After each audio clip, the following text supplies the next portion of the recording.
Thanks for your patience. As you know, I put out a statement this morning. I'm canceling my trip to Germany and to Africa. We're going to try to work those out later, but I just don't think I can be out of the country at this time.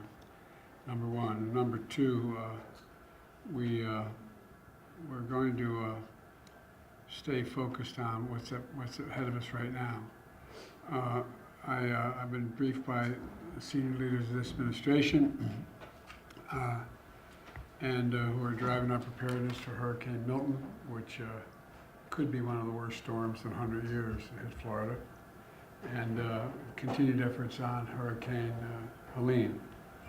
I've directed this team to do everything it can to save lives and our communities, help our communities before, during, and after these extreme weather events, and that's being done. That's being done. I've spoken to all the political leaders in the region, some of them more than once, and I've told them anything they ask for they can get. We've given, and we've got an overwhelming response, positive response from everyone from the governors of Florida up to North Carolina. And mayors, leaders, local have expressed their sincere gratitude for the work of FEMA and for the work of my entire administration.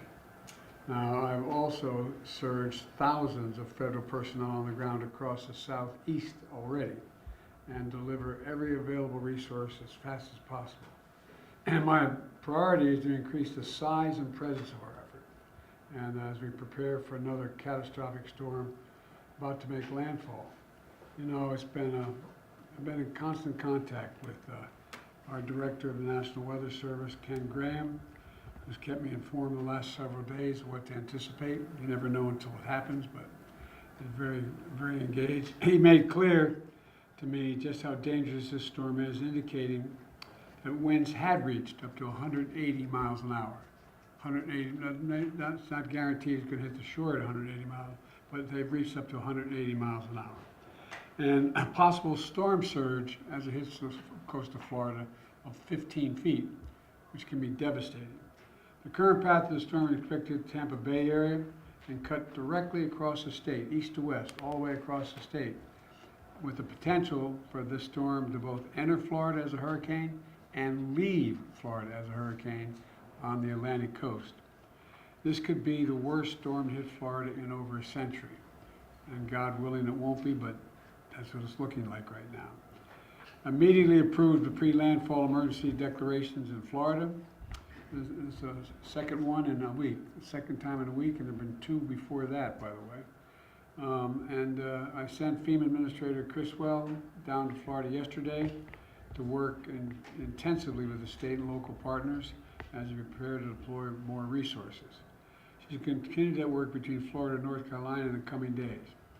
I'm calling on the airlines and other companies to provide as much service as possible to accommodate evacuations and not to engage in price gouging, to just do it on the level. And last night I spoke again with the governor of Florida, DeSantis, and Tampa Mayor Castro, Castor, and I made it clear to them they should reach out, including to me directly, with everything else they may need as they see this storm hits. I gave them my personal number to contact me here in the White House.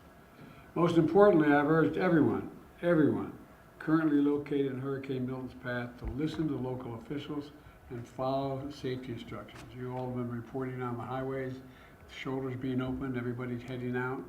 And if you're under evacuation orders, you should evacuate now. You should have already evacuated. It's a matter of life and death, and that's not hyperbole. It's a matter of life and death. So let me add that FEMA has provided 300 ambulances to move people who can't move themselves out of healthcare facilities. And while we prepare for Hurricane Milton, we're still surging resources in North Carolina, Georgia, South Carolina, Florida, Tennessee to respond to Hurricane Helene. And it's real. The impact is still there. And we're going to leave, we're not going to leave until the job is done. It's going to take time, and before it's all over, it's going to take tens of billions of dollars to get it done. And Kamala and I are keeping all of you in our prayers out there. There's a lot of people.